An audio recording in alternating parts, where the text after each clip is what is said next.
15 de agosto del 2022, qué gusto, amigas y amigos, saludarles. Bienvenidos sean ustedes a la emisión estelar de Noticias 7. Nosotros vamos a tener importante información para compartirla con cada una de ustedes. Enseguida saludamos con nuestro compañero Felipe Espinosa. ¿Qué tal, Feli? ¿Cómo estás? Muy buenas noches. Hola, Vero, querida, amigos televidentes, muy buenas noches. Como siempre, gracias por permitirnos ingresar hasta sus hogares. Para nosotros es muy importante contar como cada noche con su presencia. Así es, y nosotros hacemos una invitación también para que nos puedan sintonizar a través de www.eltelegrafo.com.es, Radio Pública FM y a través de nuestras redes sociales. Y ahora, ¿qué les parece? Si vamos enseguida a revisar los titulares de la jornada.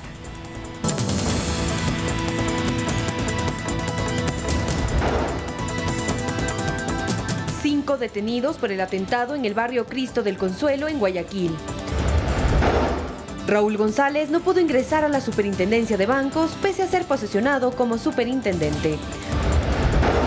La lucha contra el abuso sexual en las aulas de clase continúa en Ecuador, enseñando a cómo identificar y evitar un posible abuso. 3 andinistas fallecieron al caer en una grieta del volcán Cariguairazo en la provincia de Tungurahua. En lo internacional, México fortalece la seguridad en la frontera ante el incremento de la violencia organizada. Y en los deportes, Richard Carapaz encabeza el Ineos, que afrontará la edición 77 de la Vuelta a España a partir de este viernes.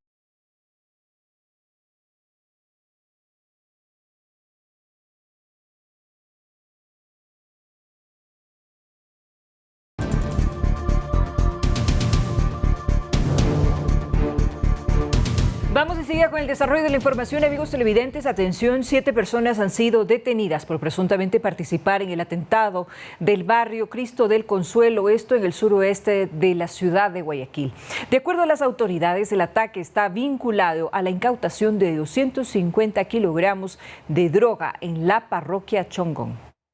Miren un poco de muertos. Aquí 24 horas después del ataque con explosivos registrados en Cristo del Consuelo, la policía sigue recabando evidencias y hasta el momento se han realizado más de 11 allanamientos y posiblemente habrían 7 detenidos. Que serían los posibles sospechosos: 5 armas de fuego, material explosivo, tenemos granadas, una motocicleta y 14 teléfonos celulares. Los aprendidos están a la orden de la justicia. Mientras tanto, se atan cabos y para esclarecer el móvil del ataque, por ahora, se analizan 2 líneas investigativas que tienen relación. La primera, que estaba dirigida alias Cucaracha y alias Junior, que serían parte de una organización denominada Los Tiguerones. Y otra lista de investigación, que el 12 de agosto se ejecutó un operativo donde hubo un decomiso de 224 kilogramos de droga. Sería por represalias a esta organización, a la caída de esta droga. Por otro lado, se conoció que los cuerpos de las 5 víctimas mortales del atentado ya fueron entregados a sus familiares. Efectivamente, el día de ayer ya se entregaron en horas de la tarde los 5 cuerpos a los familiares luego de los protocolos de autopsia. Destacar que ninguno de ellos perdió la vida por impacto de arma de fuego, todos por producto de la onda expansiva. En tanto, el Ministerio de Salud informó que se atendió a 23 heridos, 11 ya recibieron el alta y 2 se encuentran en estado crítico. La Fuerza de Tarea Conjunta está ya activada a raíz del estado de excepción decretado en 3 cantones de la provincia del Guayas y la zona de Cristo del Consuelo se encuentra militarizada. La mañana de este lunes, varias autoridades recorrieron la zona, entre ellas el gobernador Lorenzo Calvas, quien lidera el puesto de mando unificado con representantes de todas las carteras de Estado. Carolina Bastante, Noticias 7.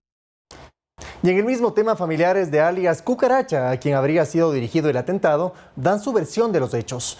En la siguiente nota le contamos más detalles de su pronunciamiento y del sector en donde se produjo el hecho violento. Este es Guayaquil, una ciudad con 75 barrios, uno de ellos del Cristo del Consuelo, conocido por la procesión que se realiza en Semana Santa todos los años, pero en los últimos días, conocido por ser escenario de un atentado terrorista. Aguanta, que sí puedes, aguanta. Sus moradores están asustados. No puede dormir, la niña no puede dormir en toda la noche, mi hija está recién operada, entonces no ha sido fácil todo eso. Claro, ese momento fue de impacto, pues. Estoy durmiendo con mi familia y de repente el boom. Me asusté rápido y salí con mi hijo y mi señora, salimos rapidito. La vecina de al lado salió ensangrentada, se la llevaron al hospital. El Cristo del Consuelo es un barrio que creció junto al pantano, el estero y el polvo. En los últimos años se ha caracterizado por ser un sitio poco seguro. Hay muchos que lo denominan como zona roja, no obstante sus moradores vinculan esa característica con personas externas. Y todos los carros que están dañados aquí, no hay ni uno que sea de aquí del barrio. Porque la gente del barrio ni sale. La persona que está muerta y los que están heridos estaban en su casa, en el interior de sus casas, durmiendo. Y los otros heridos son gente de afuera. Y reclaman.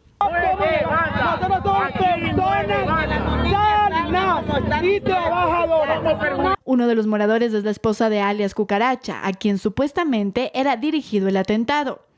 Ella tiene su versión. Que a mi esposo, ahorita dicen que a mi esposo le han hecho atentado. ¿Cuándo? ¿Cuándo? ¿Cuándo nosotros hemos ido allá a poner una denuncia que le han hecho a él atentado? ¿Y por qué lo conocen como Cucaracha? Por ese cariño, no es porque sea de banda. Es de cariño, toda la vida desde que él era pequeño, desde que era pequeño. ¿A qué se dedica él? Él es taxista. Taxista. Las autoridades continúan realizando las investigaciones, mientras tanto hoy sus habitantes seguirán durmiendo con zozobra. Andrea Orbe, Noticias 7. Elementos caseros como acetona y otros componentes químicos fueron utilizados para fabricar la bomba que explotó en el sector de Cristo del Consuelo. Por este hecho, la policía detuvo a otras 2 personas en posesión de explosivos en el sector de la Nueva Prosperina. La bomba que explotó en Cristo del Consuelo fue fabricada artesanalmente, así lo ratificó el ministro del Interior, Patricio Carrillo. Lo que se utiliza son elementos caseros, entre esos acetona y otros. No es el uso de lo tradicional, de dinamita, no es el uso tradicional de pentolita, no es el uso de C4, que no está de libre acceso. Según Carrillo, los materiales para fabricar estos explosivos se pueden adquirir en cualquier lugar. Este es un mecanismo que se puede adquirir comercialmente en cualquier lugar y lo van construyendo. Esto es lo que más nos preocupa, cómo es que van llegando a estas capacidades para cometer toda esta barbarie. Y es que para preparar estos explosivos, los delincuentes tendrían conocimiento de componentes químicos. La onda expansiva llega cerca de 70 metros, entonces sabían de la potencialidad de estos elementos. Y es que la explosión en Cristo del Consuelo no es la única. El 18 de mayo explotó un coche bomba en Esmeraldas. Tan solo 11 días después, otro vehículo explotó en los exteriores de una unidad de policía comunitaria en Guayaquil. Incluso 3 personas fallecieron cuando habrían estado manipulando explosivos que pretendían ingresar a la cárcel del Litoral. Carrillo asegura que todo se debe a una guerra entre bandas del crimen organizado. Son organizaciones criminales que ya han venido generando esta ola de violencia en el país. Indiscutiblemente hay esta fragmentación que hubo desde los choneros y la fragmentación que hubo desde los cubanos para una dispersión, digamos, de liderazgos con diferentes denominaciones. Además, por este caso, en horas de la tarde de este lunes, un operativo permitió la detención de 2 personas en posesión de explosivos. Vamos a descubrir las actividades que están detrás de la violencia terrorista en Guayaquil. Hoy se allanaron lugares en Nueva Prosperina donde se preparaban dispositivos explosivos. La investigación determinará correlaciones con lo sucedido en Cristo del Consuelo. Edison Saavedra, Noticias 7.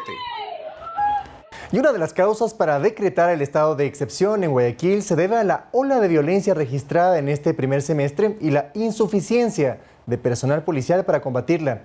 Le contamos cuántos homicidios intencionales se han producido por día en la Perla del Pacífico. Lo que sucede en Guayaquil necesita acciones inmediatas para evitar que aquella ciudad, motor económico y político del Ecuador, pase de ser un paraíso a una zona de desolación. Por eso desde la Policía Nacional promueven la aplicación de un nuevo estado de excepción que ayudará a combatir al crimen organizado. Fuerzas Armadas va a participar directamente con Policía Nacional, especialmente en devolver la tranquilidad a Cristo del Consuelo. Se entiende que dentro del estado de excepción consta un acápite fundamental, que se restringe la inviolabilidad de domicilio. Se puede ingresar a cualquiera de los domicilios a revisar especialmente los nexos vinculantes con este hecho. Según el comandante de la zona 8, encargada del distrito metropolitano de Guayaquil, hacen falta más efectivos. Existen 4 policías por cada 1000 habitantes. Si tenemos 3 millones más o menos de Guayaquil, necesitamos 12.000 policías.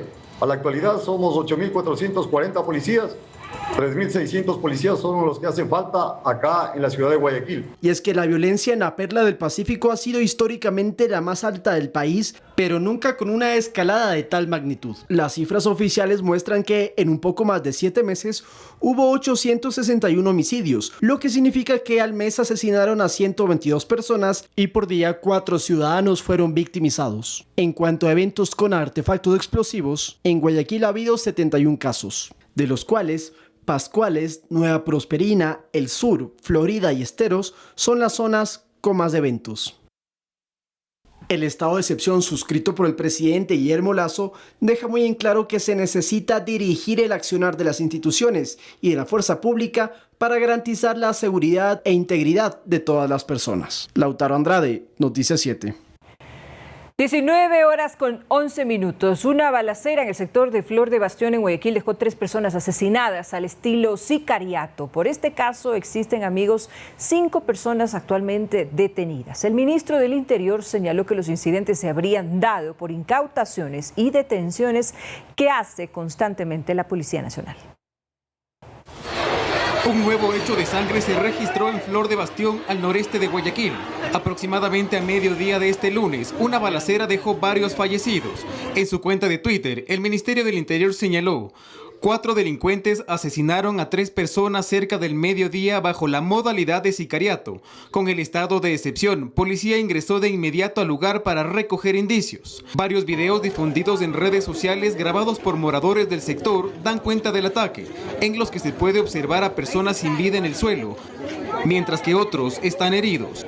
Por su parte, el ministro del Interior, Patricio Carrillo, en sus redes sociales, señaló que por este hecho 5 personas fueron detenidas, mismas que pertenecerían a grupos delictivos. Los criminales reaccionan ante incautaciones y detenciones que hace la policía, castigando a quienes fallan al perder su bien más preciado, la droga, y envía mensajes a su competencia. Se aprendió a 5 sujetos que pertenecerían a grupos de delincuencia organizada. Edison Saavedra, Noticias 7. Amigos televidentes, y cambiamos de tema porque el presidente Guillermo Lasso viajará a Estados Unidos para realizarse exámenes médicos complementarios a la cirugía del párpado a la que fue sometido días atrás. Se tiene previsto que se ausente del país del 16 al 21 de agosto. Así lo informó la Secretaría General de Comunicación de la Presidencia de la República. En un oficio dirigido al presidente de la Asamblea, Virgilio Saquicela, el primer mandatario aseguró que al tratarse de asuntos personales, viajará con sus propios medios. Lo acompañará su esposa, la señora Lourdes de Alcíbar, y su equipo de seguridad presidencial.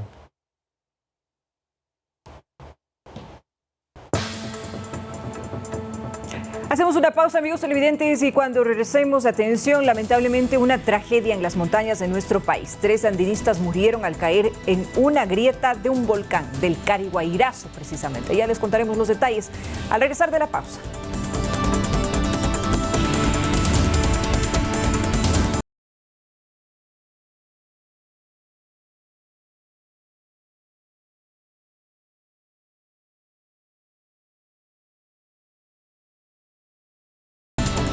Les invitamos, amigos, a que nos puedan seguir en nuestras redes sociales permanentemente. Estamos en Facebook, Instagram y también en Twitter. Además, recuerden que somos retransmitidos por Pública FM, Quito, Guayaquil y Cuenca 105.3, Manta 88.1, Loja 90.5, Pública FM.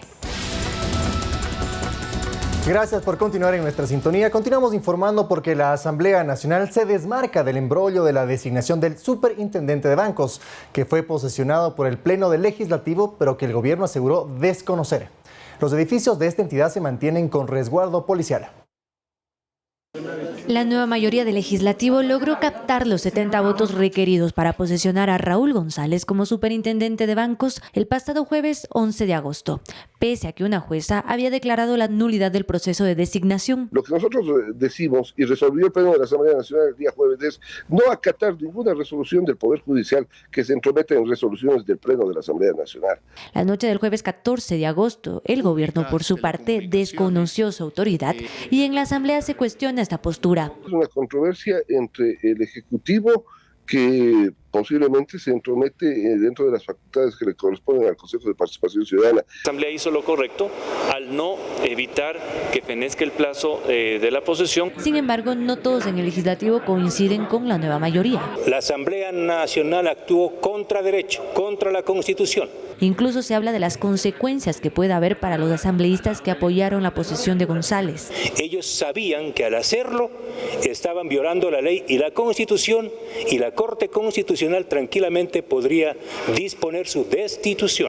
Y mientras tanto, en los exteriores de los edificios de la Superintendencia de Bancos, tanto en Quito como en Guayaquil, se concentra un fuerte resguardo policial desde la noche del domingo, cuando se conoció la posición del Gobierno Nacional. Nosotros, como Policía Nacional, cumplimos una misión específica de precautelar la seguridad de los bienes, al igual que la integridad física de las personas, de acuerdo a un orden constitucional. Carolina Basante, Noticias 7. Y Raúl González no pudo ingresar al edificio de la Superintendencia de Bancos pese a que fue posesionado por la Asamblea Nacional. Ahora, la pregunta es si su designación es legal o no. Lo analizamos a continuación. Sentado en la calle desde los exteriores de la Superintendencia de Bancos en Guayaquil, Raúl González no da su brazo a torcer. Esto pese a que jurídicamente su posesión no puede ejecutarse. A la Asamblea Nacional no le importó el dictamen de una jueza de San Borondón para anular la designación de González, acción que podría concluir en sanciones por no someterse a las leyes constitucionales. A que en el caso de incumplimiento de estas decisiones nos veamos expuestos a una destitución y también a la posible infracción penal de incumplimiento de decisiones legítimas de autoridad competente. Para el titular del Consejo de Participación Ciudadana, el legislativo interfirió en sus funciones. No puedo permitir que ninguna otra función o ninguna otra institución pretenda ingerir en las prerrogativas y facultades constitucionales que tiene el Consejo de Participación Ciudadana en la designación de las máximas autoridades del país. Pero entonces, ¿González es el superintendente? La respuesta es que no. La Asamblea Nacional mal hizo en posesionar a González cuando existe una sentencia en materia de garantías jurisdiccionales que imposibilitó aquello. Si González persiste y lograra ingresar a la superintendencia, podría cometer un presunto delito, como lo explica el jurista André Benavides. Eventualmente podría tener como resultado de aquello una consecuencia de carácter penal, en este caso un presunto delito de arrogación de funciones. Hay que tomar en cuenta también el bloqueo del Ejecutivo a la gestión de González, quien no podría tomar acciones como suspender bancos, contratar personal o inclusive pagar sueldos. Lautaro Andrade, Noticias 7. Y este 14 de agosto se conmemoró el Día Oficial de la Lucha contra la Violencia Sexual en las aulas de clase, una de las medidas ordenadas por la Corte Interamericana de Derechos Humanos en el caso de Paola Guzmán. En 7 años en el país se han registrado 28.154 denuncias de acoso y abuso sexual en el ámbito educativo. Entre los años 2014 y 2021 se han registrado 28.154 denuncias de delitos sexuales, en su mayoría perpetrados por personas cercanas al menor. Diego Recalde, psicólogo clínico, explica que una forma de prevenir está en la educación que se da a los niños desde temprana edad para reconocer sus cuerpos y enseñarles límites. De que el niño pueda entender y poder conocer su cuerpo. Si algo que es importante es que debemos enseñar límites o establecer como que ciertas etapas que son importantes. Y sabe que por más que exista un vínculo cercano, emocional, importante, aún así tiene que tener un límite. Recalde explica que uno de los indicios para sospechar un posible abuso es la hipersexualización del menor, es decir, que tenga conductas sexuales no acordes para su edad.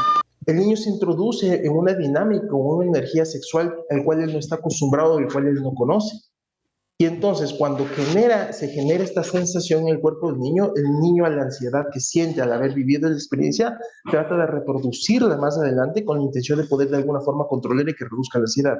No lo controla y aumenta las conductas sexuales. Recalde agrega que al ser descubierto el abuso, lo primordial está en la denuncia del caso, ya que esto incide en la salud psicoemocional del menor. Esto genera la sensación inconsciente en el niño de que no está bien cuidado de forma correcta por sus padres. Por eso es que tenemos que sentar de forma muy firme la idea en el niño de que yo te voy a cuidar, yo soy tu adulto, yo te voy a cuidar, yo me voy a encargar de que esto no se quede así, con control emocional, sin desesperación, porque el niño necesita vernos como un espejo para poder manejar de forma correcta sus conductas. El pasado 9 de diciembre del 2020 se declaró el 14 de agosto como Día Oficial de la Lucha contra la Violencia Sexual en el Sistema Educativo, tras la sentencia de la Corte Interamericana de Derechos Humanos por el caso de Paola Guzmán, joven que tras ser víctima de abuso sexual por el vicerrector de su institución, se suicidó en 2002.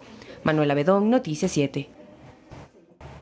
Y se tenía previsto que desde este lunes 15 de agosto arranque la venta de pruebas COVID en las farmacias del país. Así lo anunció el Ministerio de Salud y el ARCSA. Sin embargo, amigos, esto no sucedió. Desde las entidades encargadas se confirmó la existencia de un acuerdo ministerial. Sin embargo, hasta el cierre de esta edición no se conocen los detalles.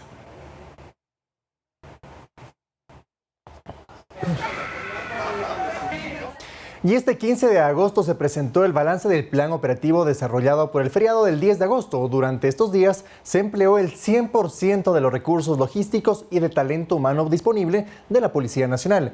En un total de 2.685 operativos, los resultados fueron 15.000 personas registradas, 27 detenidas, 118 armas decomisadas y 870 litros de licor incautados. En cuanto a movilidad, en Quito se movilizaron 147.000 personas hacia otros cantones, lo que equivale a un incremento del 40% respecto al año pasado. En cuanto a siniestros, en la capital fallecieron 2 personas de un total de 35 accidentes.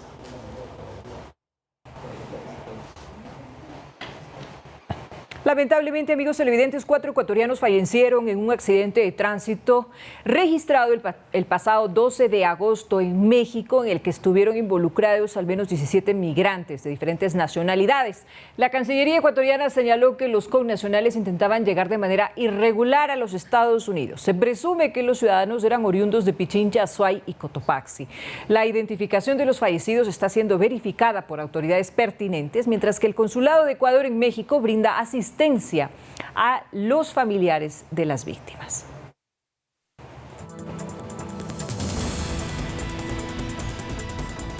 Amigos televidentes, y tragedia en las montañas de Ecuador. 3 andinistas murieron el fin de semana al caer en una grieta del volcán Cariguairazo, ubicado al suroeste de la provincia de Tungurahua. Pánico y desesperación sufrió uno de los sobrevivientes de esta tragedia.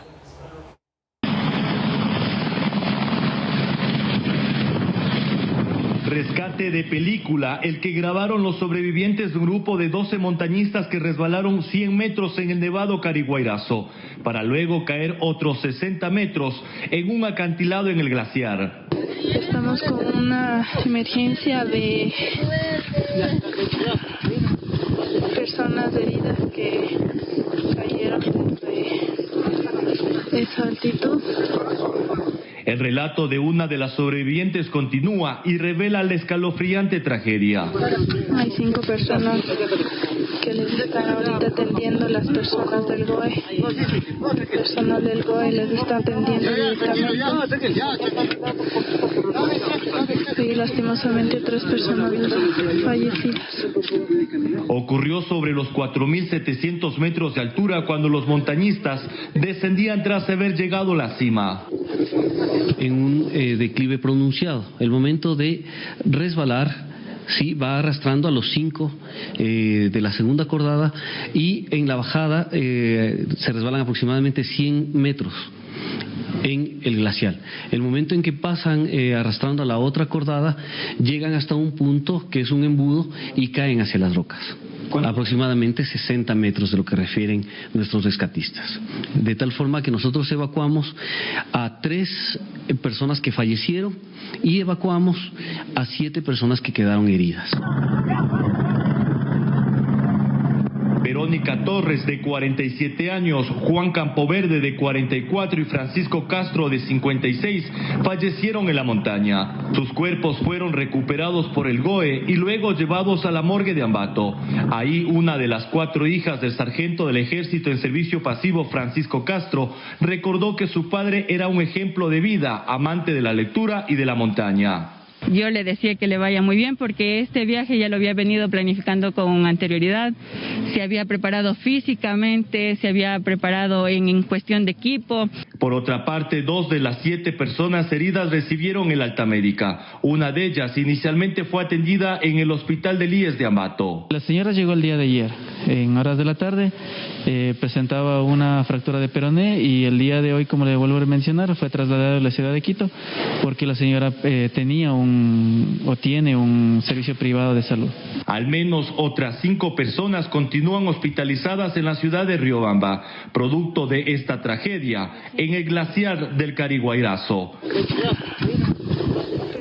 En otro tema les contamos que el Ministerio del Ambiente presentó su campaña de prevención de incendios forestales para disminuir precisamente los riesgos durante los meses de agosto a octubre, en los que se presenta mayor número de casos. Este lunes 15 de agosto, el Ministerio de Ambiente y Transición Ecológica lanzó su campaña Juntos Prevenimos los Incendios Forestales para concientizar y educar a la ciudadanía y evitar la destrucción de los bosques y parques. Glenda Ortega, subsecretaria de Patrimonio Natural, explicó que la campaña consta de varias acciones, como capacitación de la ciudadanía y control en los bosques y parques. En este caso, espacios de formación de brigadistas especialistas en el manejo integral del fuego de nuestra población para llegar a cubrir todo el territorio nacional. Bolívar Telo, subdirector técnico del ECU 911, informó que en los datos históricos registrados se ha evidenciado que desde enero a julio del 2022, comparado con el mismo periodo del 2021, se evidencia una reducción del 7% en cuanto a reportes sobre incendios forestales. Pues hemos tenido más de 35.000 llamadas en estos 5 años, al año 5.000 llamadas y 400 llamadas mensualmente. Desde el año 2010 se han registrado 20.000 incendios forestales, afectando a 202.000 hectáreas de bosque, en su mayoría provocadas por el hombre. Conocemos que el 99% lamentablemente de los incendios forestales es producido por el hombre. Por su parte, el viceministro de Gestión Educativa, Sebastián Salazar, agregó que ya se están capacitando a docentes y alumnos en temas de riesgo y medio ambiente. Uno de los compromisos es la creación de la Dirección de Educación Ambiental y Transición Ecológica en el Ministerio de Educación, que va a tener la finalidad de trabajar en educación ambiental. Según los datos históricos, los meses donde existe mayor incidencia en los incendios forestales son en los meses de agosto, septiembre y octubre. Manuela Bedón, Noticias 7.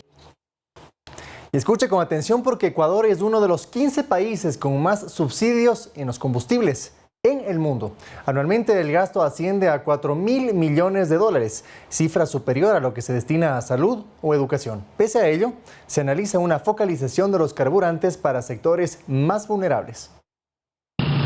El gasto por los actuales subsidios a los combustibles es de casi 4.000 millones de dólares, así lo señaló el presidente de la República, Guillermo Lasso. Una cifra mayor a los 3.300 millones que invertimos en salud o a los casi 3.400 millones en educación. Y según el Fondo Monetario Internacional, Ecuador es uno de los países que más destina para el pago de estos subsidios. Está en el puesto 15 de 33 países. Duele decir que en el Ecuador, cuando hacemos tantos esfuerzos por transitar hacia una economía más ecológica, gastamos más en subsidiar combustibles que en cuidar a los enfermos o educar a nuestros niños. Ernesto Guerra, presidente de la Asociación de Distribuidores de Combustibles de Pichincha, dice que la focalización del subsidio a los combustibles debe partir del precio real para quienes pueden pagarlo y costos más bajos para el sector agropecuario y otros. Debería subirse los precios a precios internacionales y de ahí partir el subsidio.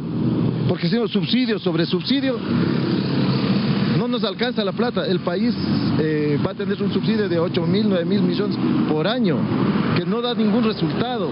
Es una frustración, se acaban las posibilidades de construir colegios, hospitales, escuelas. Una de las propuestas que se analiza entre el gobierno y el movimiento indígena es que la población vinculada al agro y la zona rural por el diésel pague $1.50 por galón y por las gasolinas Extra y Ecopaís $2.40 por galón. Determinar quiénes van a ser los que reciben el subsidio. El cómo es súper sencillo.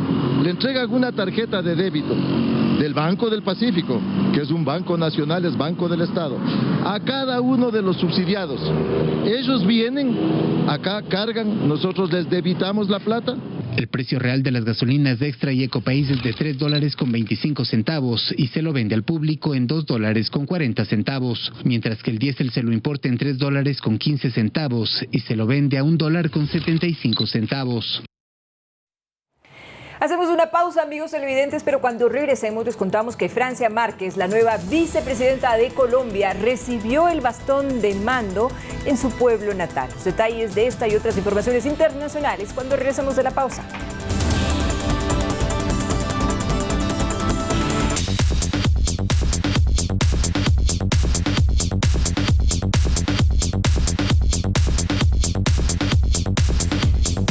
Fanáticos, ¿qué tal? ¿Cómo están? En pocos minutos estaremos junto a ustedes para revisar información deportiva y sobre todo concerniente con los deportistas ecuatorianos. Richard Carapaz y su equipo Lineos se prepara para una nueva edición de la Vuelta a España en la cual el ecuatoriano piensa ser figura. Esto y más en pocos minutos.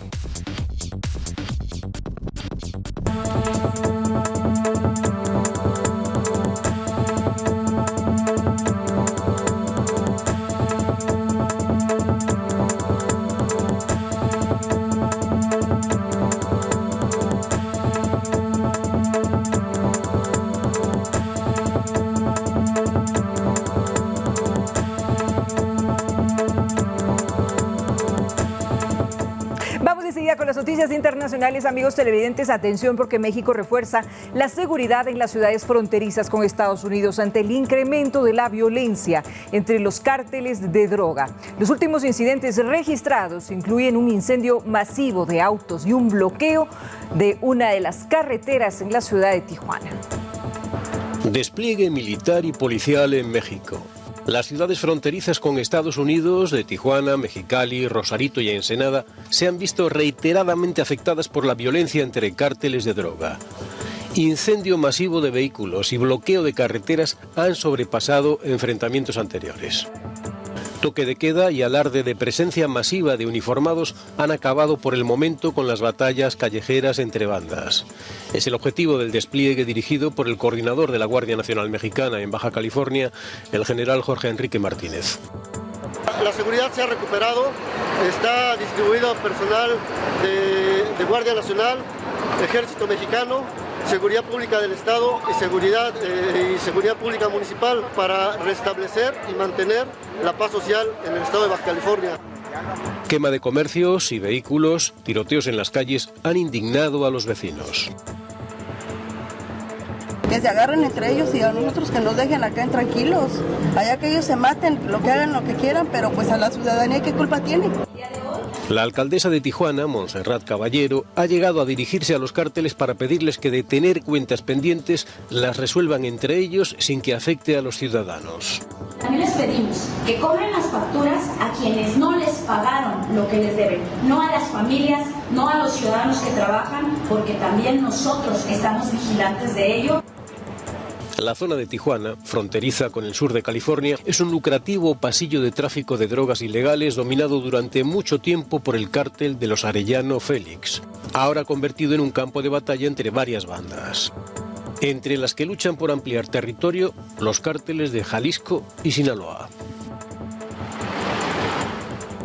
El rescate de 10 obreros atrapados hace 11 días en una mina inundada en México sufre un serio tropiezo ante el aumento del nivel de agua en este lugar. Y así como veremos a continuación, amigos, avanza la operación para salvar a los mineros. Un aumento de los niveles de agua en los pozos de la mina El Pinabete de Sabinas, en Coahuila, al norte de México, donde permanecen atrapados 10 mineros desde hace 11 días, ha complicado el ingreso y el rescate de los trabajadores. Según el gobierno, el nivel del agua del Pozo 2, que hasta el viernes se ubicaba en 70 centímetros y donde se concentran las mayores esperanzas de un próximo ingreso de rescatistas, subió a los casi 13 metros. Ante este escenario, los especialistas del Servicio Geológico Mexicano se encuentran diseñando una estrategia estrategia para evitar que sigan aumentando y generar condiciones para rescatar a los mineros. Ante este escenario, los especialistas del Servicio Geológico Mexicano se encuentran diseñando una estrategia para evitar que el agua siga aumentando y generar condiciones para rescatar a los mineros. La reducción del nivel del agua al interior de la mina de carbón es el principal objetivo de las autoridades, que intentan rescatar a los trabajadores. La noticia supone un duro golpe para las familias de los mineros que el sábado denunciaron sentirse desesperados ante el lento progreso del rescate, al tiempo que expresaron su desconfianza en el liderazgo del operativo y en las maniobras efectuadas hasta ahora.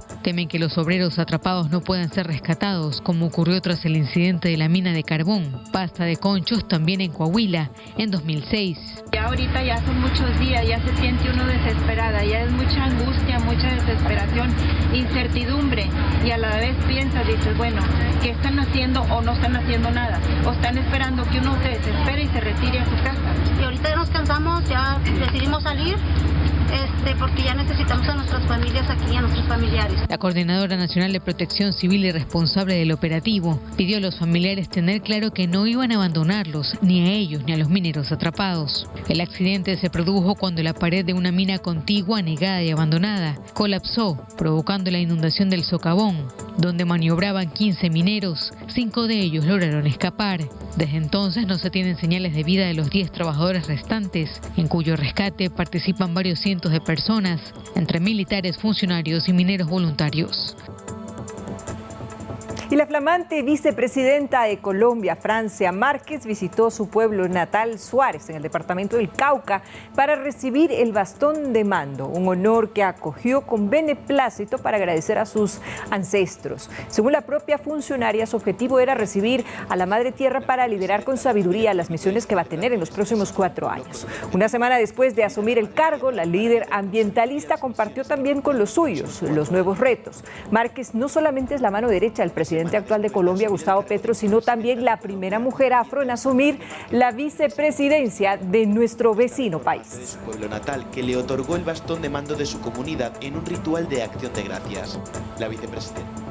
Se cumple un año desde que el régimen talibán asumió el poder en Afganistán. Organismos de derechos humanos denuncian que durante este periodo se han incrementado los índices de pobreza en la población y también han crecido las vulneraciones a las libertades civiles, sobre todo para las mujeres, quienes se encuentran en situaciones realmente alarmantes. Se cumple un año de la captura de Kabul por parte de los talibanes, que acabó con su vuelta al poder en Afganistán.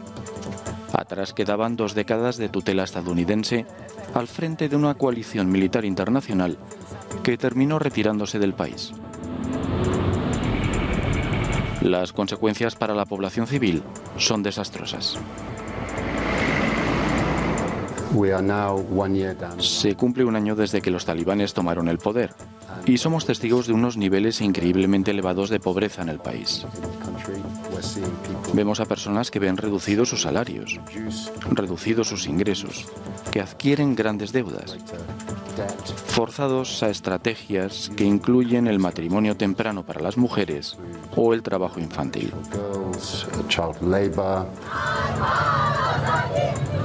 Precisamente son las mujeres las grandes víctimas del régimen talibán.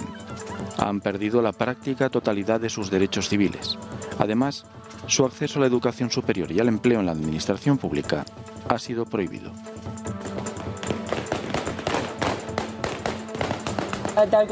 Incluso en el pasado había restricciones y violencia contra las mujeres afganas. Sin embargo, las mujeres tenían esperanza, porque había escuelas. Mujeres y niñas podían servir a su país a través del aprendizaje. Y ahora ellas han perdido incluso su única esperanza, que era la educación. El colapso económico, la amenaza del autoproclamado Estado Islámico y las sanciones internacionales han llevado a más de la mitad de la población afgana a vivir por debajo del umbral de la pobreza. Y ahora les invitamos a revisar más noticias del mundo en el siguiente resumen. El ejército chino confirmó que llevará a cabo hoy maniobras militares en el espacio aéreo y marítimo que rodea a Taiwán, en respuesta a la visita de 5 congresistas estadounidenses a la isla, que se produce 12 días después de la realizada por la presidenta del Legislativo, Nancy Pelosi. El portavoz del Comando del Teatro de Operaciones del Este afirmó que el ejército chino organizará patrullas regulares de combate en las aguas alrededor de Taiwán, medidas necesarias, dijo, para defender resueltamente la soberanía nacional. Egipto acompaña el dolor de las familias que perdieron a sus seres queridos en el incendio de una iglesia copta el domingo.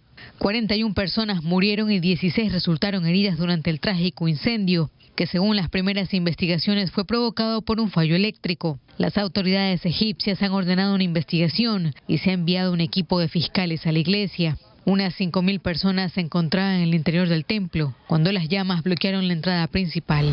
El escritor británico Salman Rushdie comenzó la recuperación, dijo su agente 2 días después de ser apuñalado en un evento literario en el estado de Nueva York por un hombre que tenía contactos con la Guardia Revolucionaria iraní. El escritor, cuyos textos lo volvieron blanco de amenazas de muerte por parte de extremistas islámicos iraníes, se encuentra con respirador y podría perder un ojo tras ser apuñalado varias veces el viernes. En 1989, el líder supremo de Irán dio inicio a la persecución a muerte contra Rushdie y todos los que estuvieran involucrados en la traducción de sus libros.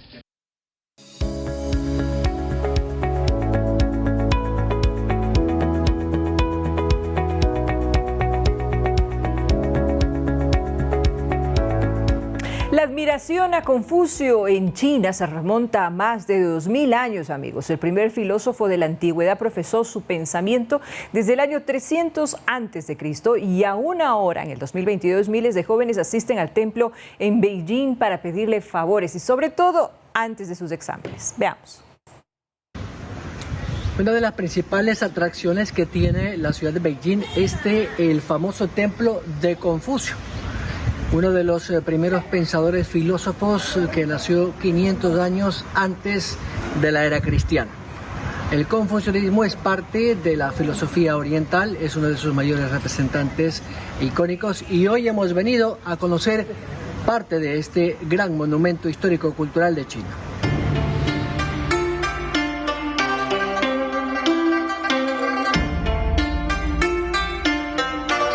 Confucio nació entre los años 551 a 479 a.C. y su nombre es Qiu, aunque le decían por cortesía Shongni. Era un maestro de la cultura y el pensamiento chino y fundador del llamado confucianismo, un gran pensador y estadista para su época. Sus pensamientos filosóficos abogan por la benevolencia y la rectitud, los ritos y la música, pero también la moralidad y la educación. Decía en sus pensamientos, el gobernante toma al pueblo como el cuerpo. El confucianismo ha penetrado mucho en la cultura de los pueblos, sobre todo en China y sus 56 etnias, aunque en otras partes del mundo también se lo contempla como parte del pensamiento filosófico mundial. Beijing tiene su propio templo, es el segundo mayor después del de Kyofu, la ciudad natal de Confucio. El templo fue originalmente construido en 1302 a fin de honrar y ofrecer sacrificios a Confucio. Hoy cuenta con numerosas estatuas y esculturas dignas de nota, así como cientos de estelas que vemos en estos grandes monumentos de piedra, donde se registran, por ejemplo, los exámenes de los estudiosos que pasaban para el examen imperial. Al lado del templo está el Museo de Wuxiyan, que fue originalmente construido en 1306 y fue local del llamado Colegio Imperial, la institución educativa más importante y prestigiosa de la China de las dinastías Yuan, Ming, Qin. Hoy es el museo y presenta el sistema de exámenes utilizado para seleccionar a los candidatos más talentosos para las funciones gubernamentales en esa época de la llamada China feudal. El templo de Confucio y el museo de Wuxisan son menores que el templo de Yonghe, pero muchos más silenciosos y con menos visitantes de los que ahora estamos por esta época. Sin duda, uno de los que más llama la atención es el denominado Salón Memorial Chongzhen del Templo de Confucio, una presentación gratuita donde se puede ver allí, por supuesto, a mucha gente honrar al maestro. Decenas de miles de jóvenes vienen todos los días, como estos chicos que vemos aquí, que hacen la genuflexión para pedir al maestro la filosofía y la madurez, pero sobre todo la sabiduría antes de ir a sus exámenes de colegio, incluso los universitarios. Una tradición que se ha mantenido por años de años y se sigue manteniendo. Aunque la arquitectura para estos lugares vale la pena visitar, parecen similares a otros templos de Beijing, pero este tiene una significación especial porque mantiene esa cultura tan propia de los chinos, la milenaria. Esta inmensa estructura del templo de Confucio tiene nada más y nada menos que 22 hectáreas, 9 patios y 466 salas. Una de estas es de ella. Desde Beijing, Byron Galarza, Noticias 7. Muchísimas gracias a nuestro compañero Byron Galarza con ese informe desde la ciudad de Beijing. Nosotros hacemos una pausa, amigos televidentes. Cuando regresemos ya, los deportes, está listo nuestro querido compañero Fer con los detalles. Y claro, Richard Carapaz lidera el Ineos en la edición 77 de la Vuelta a España. Tendremos los detalles de esto y más al regresar de la pausa. Ya venimos.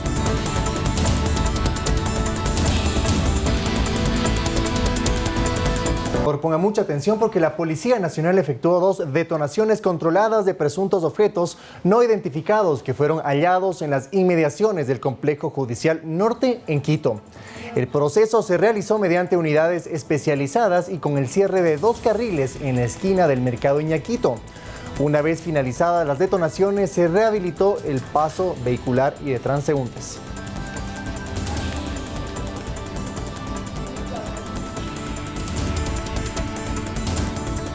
Bien, amigos televidentes, estaremos pendientes entonces de cómo avanza esta información y por supuesto tendremos más detalles en nuestra emisión matinal mañana a las 7 horas en punto, para lo que hacemos una invitación cordial para que nos acompañen, amigos televidentes. Mientras tanto, nos despedimos, que tengan una excelente noche y continuamos con el programa de Fanático, Feli. Así es, Vero, querida, con línea de 4 se juega hoy en Fanáticos, amigos televidentes. Como siempre, gracias por abrirnos las puertas de sus hogares. Hasta mañana. Buenas noches.